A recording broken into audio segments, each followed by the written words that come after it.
contrôle au sol. On a parlé des esquives des clés, des mises au sol, des sorties de saisie et là, on va parler sur tout le chapitre du contrôle au sol. Alors, ce chapitre, il est fait en plusieurs parties. Pourquoi? Parce que quand on a un contrôle au sol, c'est pas forcément qu'on veut le maintenir au sol.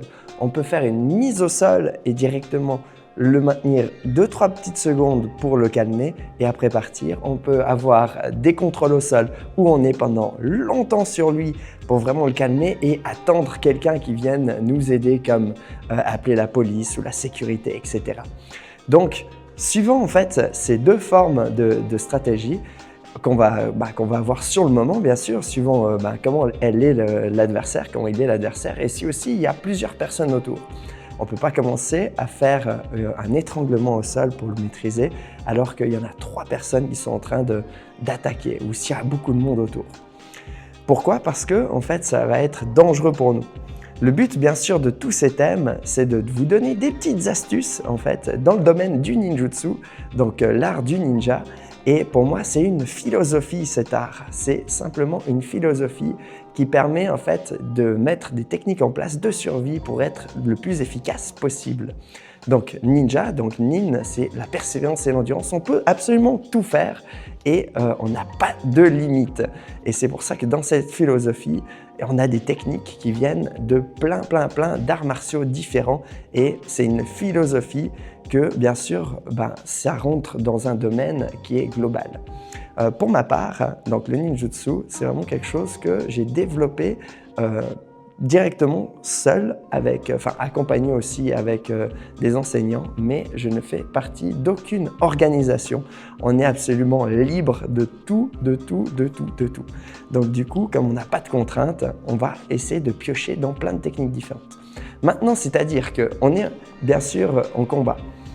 Je dois tout de suite réagir et faire en sorte que, en fait, quand l'adversaire vient sur moi et que je comprends comment est l'environnement, qu'au moment où j'attrape son bras pour faire une clé ou quoi que ce soit, une projection, qu'au moment où je fais cette clé, j'ai déjà la stratégie pour la suite. J'ai déjà un plan d'avance sur le contrôle au sol que je vais faire.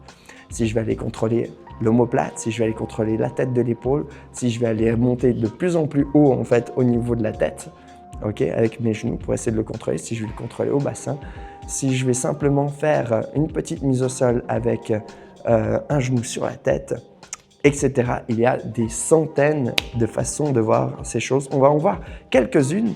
Et tout d'abord, j'aime bien commencer par 2-3 exercices physiques. C'est important, le physique. Pourquoi? Parce qu'en fait, quand tu vas combattre, il faut être résistant, il faut être endurant. On ne peut pas simplement faire juste de la technique. Pour ma part, c'est ce que je pense. On doit travailler aussi son physique, sa musculation, son cardio.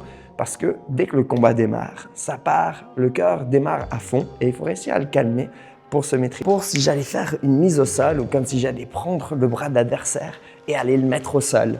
Et du coup, je vais essayer d'entraîner des gestes de projection, où je vais attraper mon adversaire et aller le mettre au sol.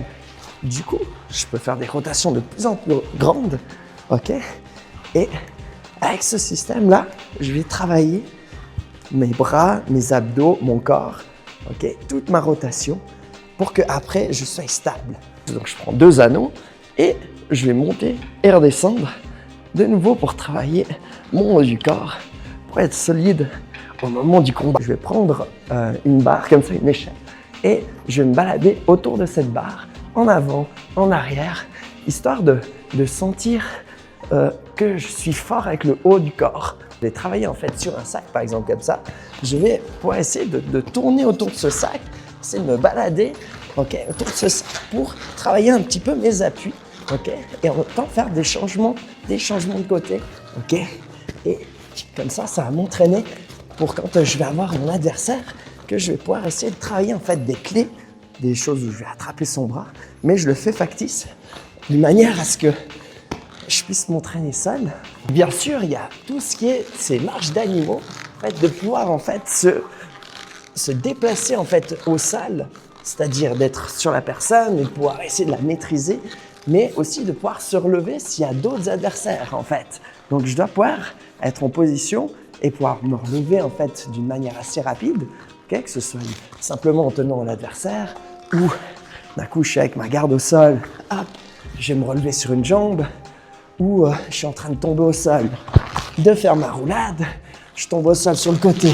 De rouler en fait avec lui. Ou bien de rouler en fait directement sur mes épaules. Ok. Le but, c'est de pouvoir être assez mobile un peu dans tous les sens pour que si d'un coup je dois me relever, je puisse me relever assez vite. J'aime bien aussi travailler des exercices un peu d'explosivité où on part depuis le sol ou debout. Donc par exemple là, je pars depuis debout et je vais travailler un peu des burpees un petit peu dans tous les sens. Okay, ou je peux partir directement depuis le sol et puis sauter sur un pied, rebondir. Okay, essayer de me retourner pendant que je fais ce saut. Hop, pour décoller. Okay, ou sauter sur une jambe sur le côté. Donc ça, boum, boum. Et je suis directement prêt. Il y a vraiment tout un tas d'exercices d'explosivité depuis le sol pour que, au moment en fait où je contrôle mon adversaire, que d'un coup, je puisse partir sur un autre adversaire qui est sur le côté. Donc, je peux très bien me dire que je suis en position en fait en train de le maintenir au sol. Et après, on peut très bien s'amener à tomber par terre. Donc je suis tombé par terre alors que j'essayais de le maîtriser. C'est comment en fait depuis ici, je vais pouvoir avoir des frappes assez efficaces alors que je suis tombé au sol. Première des choses en fait, quand on tombe au sol, par exemple j'étais en train de maintenir, je tombe au sol, j'essaie de me récupérer avec mes mains et de mettre un talon au sol, un pied au sol. Et j'essaye après d'avoir mes hanches qui vont pousser sur ma frappe. Donc on peut très bien en fait s'entraîner un petit peu comme ça. Ok. Ou je vais essayer de faire des ciseaux dans le vide, partir sur un côté comme ça, okay. Ou même mettre ma frappe, hop, et me relever. C'est plein d'options en fait qu'on peut entraîner sur un sac. Au lieu d'être debout, en fait, je peux carrément essayer d'entraîner tout ça, mais au sol. Hop. Toujours se dire que en fait, dans ce principe de contrôle au sol, on va pouvoir utiliser aussi plein de points douloureux. Donc, les points douloureux, par exemple, je suis en train d'essayer de maîtriser, il essaie de se barrer, je vais mettre un doigt dans l'œil, je vais mettre les pouces sous la mâchoire. Donc là, il y a plein de zones qui font très très mal. Derrière les oreilles, prendre l'oreille, etc. Donc, faire des pattes de tigre, donc arriver avec la patte, hop, serrer à un endroit pour qu'après il lâche à un autre endroit. Donc, on va pouvoir multiplier en fait des petites choses qui vont faire que l'adversaire en fait il va peut-être juste lâcher pour qu'on puisse le maîtriser. On peut essayer bien sûr de partir sur des clés. Si on voit que les clés elles passent pas, je remets une frappe dans les parties ou dans les yeux, dans la gorge, etc. pour essayer de continuer. Quand je parle de tout ça, le but, faut toujours comprendre là-dedans que c'est pas un art qui est traditionnel, c'est un art qui est plutôt dans la modernité. La modernité, ça veut dire quoi? Ça veut dire simplement qu'on veut essayer d'avoir des techniques assez efficaces. Par contre, on va essayer de bosser de manière générale. On ne va pas être les experts du sol, on ne va pas être non plus les experts de clés, de bâtons, etc. Mais on va connaître tout plein de choses. Et c'est ça en fait qui fait la force. C'est-à-dire que si quelqu'un est fort au sol, on va aller le moins possible au sol. On va essayer de faire quelque chose d'autre. Si d'un coup on voit que l'adversaire est fort debout, on va essayer de travailler plutôt avec d'autres choses. On va toujours trouver une stratégie en fait qui contre la stratégie que l'autre est plus fort. Et c'est ça quand on est généraliste, donc quand on connaît plein de choses. Et c'est pour ça que dans le domaine du ninjutsu, c'est infini. Et on a plus de chances en fait de survivre parce qu'on va essayer de chercher plein de petites choses différentes pour essayer de s'en sortir. Pas forcément quelque chose de joli, pas forcément quelque chose de super classe à faire, mais quelque chose d'efficace. Alors là, donc c'est mettre au sol la personne et après la maintenir, soit pour quelques secondes ou soit pour une durée plus longue si d'un coup je dois appeler quelqu'un pour venir en aide. Donc, il me frappe, ok, boum, je pars, je mets mes frappes comme d'hab, boum, et maintenant c'est là que ça devient intéressant. C'est au moment où il commence à tomber que là je vais pouvoir placer en fait mes techniques pour le contrôle au sol. C'est-à-dire que là comme il est bien assis, je peux aller chasser sa main. Et regardez là, au moment où je chasse sa main, ici, je vais pouvoir faire la rotation et aller directement déjà sur un contrôle vers l'épaule. Ok, bien sûr, je vais contrôler en tapant dans les yeux, en allant frapper à quelque part. Mais là, je commence à avoir un contrôle. Donc, à partir qu'il est à plat ventre, il y a plein de possibilités, ça dépendra de comment il bouge. Mais par exemple, là, ce que je vais faire, c'est que je vais aller partir sur un contrôle sur la tête de l'épaule, ici. Donc, je viens tout en haut, un peu plus haut que l'omoplate, ok? Et au moment où j'ai ça, ok, là, je peux commencer à aller maîtriser en fait son bras, ok? Bien sûr, là, on est sur du mou, sur du dur, ça fait bien plus mal que ça. Donc, je montre 2-3 endroits pour contrôler. Donc là, c'est sur la tête de l'épaule. Et après, je peux switcher, aller poser mon genou sur le biceps. Au moment où je pose mon genou sur le biceps, ici, je vais tirer vers le haut, en fait, son bras. Maintenant, ce qui va se passer, c'est que j'ai envie d'aller contrôler son bras. Je vais poser mon genou gentiment sur sa nuque. Et là, je vais tirer son bras en arrière. Du coup, une fois que j'ai ici, j'ai un maintien. Ce que je peux rajouter aussi, c'est de passer mon pied par-dessus pour aller le verrouiller. Ok ? Si d'un coup je suis ici, regardez, si je mets son coude un petit peu plus haut, ça passe aussi très bien. Je vais simplement tirer comme ça en arrière. Okay? Donc je vais les rassembler ensemble. Okay? Maintenant, si d'un coup j'arrive pas à le maintenir parce qu'il a trop de force, etc. Donc là j'étais ici. Ce que je peux rajouter, c'est passer mon bras à l'intérieur pour aller sur la tête de l'épaule. Donc je vais faire un levier sur son épaule. Et en plus de ça, ce que je peux même rajouter, c'est d'aller directement sur son dos et puis aller lever ici son bras. Okay? Une fois que j'ai un contrôle ici, c'est bien. Maintenant, s'il commence à se retourner, donc on est ici, je n'ai pas réussi à tenir son bras, il se retourne. Regardez ici maintenant ce que je vais faire. Si je reste ici, je suis embêté. Okay? Maintenant, moi ce que je veux en fait, c'est aller le plus haut possible.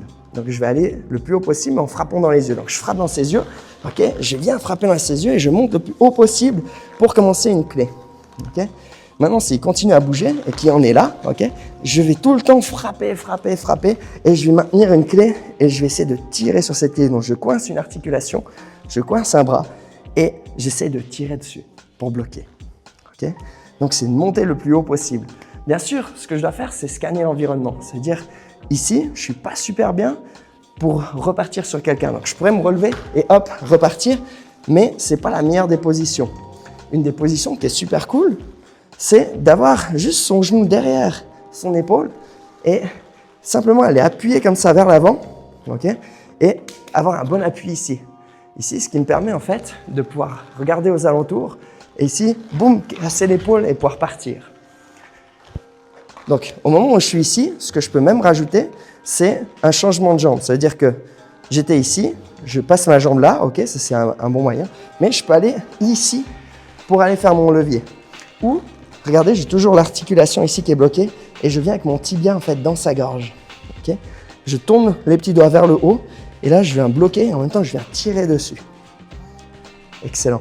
Ce que je vais rajouter maintenant, une autre phase, c'est-à-dire que là on est ici.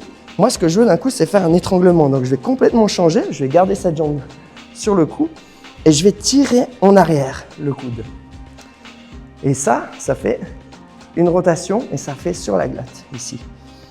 Bien sûr, il y a toujours ces hanches qui sont libres, donc il peut faire pas mal de choses, mais il faut penser que ce que je vais faire, c'est pas aller sur lui et l'immobiliser, c'est un contrôle pour scanner l'environnement pour pouvoir repartir. Donc, je contrôle, je frappe dans les parties, dans les yeux, ok. Et si d'un coup je vois que ça devient un peu trop violent, je repars. Parce que ce qui se passe, si d'un coup je commence à faire des contrôles au sol, bon là il est pas mal ce contrôle, donc c'est. Mais d'un coup avec son autre main, il prend un couteau dans sa poche ou quelque chose et il commence à planter, ça devient vraiment compliqué.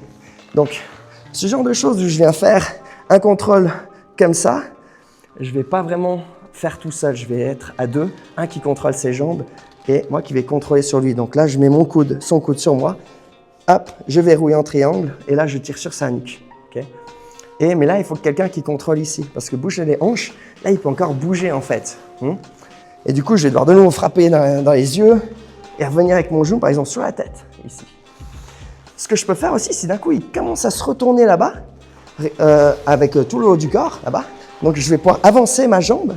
Et j'avance encore une fois ma jambe pour avoir un levier ici sur son coude. Ok, tac. Au moment où j'ai le levier sur le coude, ce que je peux aussi rajouter, c'est aller mettre mon genou en fait sur le triceps. Okay, donc ça, c'est tous les contrôles en fait sur le haut du corps. Okay, ce qui peut arriver aussi, c'est d'un coup, si tu te relèves et que je le mets au sol, Donc tu me frappes, boum, là je vais te mettre au sol, je vais commencer une technique, je vais me au sol et d'un coup je le perds ici. Et il revient avec ses genoux vers le haut. Ce que je peux faire, c'est aller attraper sa cheville ici pour commencer une clé. Par contre, mon but, c'est pas de finir comme ça parce que là, il va se débattre. Tu peux encore faire quelque chose. Exactement. Donc, je vais simplement le tourner et après venir avec mon genou et repasser sur tout ce qu'on a vu avant. Les rotations, etc. Voir comment il se déplace. Et d'un coup, il se retourne. Hop, moi, je vais me tourner aussi avec. Je vais placer mon genou derrière. OK? Le style qu'on fait, c'est vraiment un style où on va s'adapter à ce qu'il va faire. Donc, je vais le laisser, par exemple, si d'un coup j'ai une position qui n'est pas du tout forte, je le laisse aller et je vais griffer les yeux, taper la gorge, boum. Et maintenant, je vais reprendre tranquillement une position pour le contrôler. OK?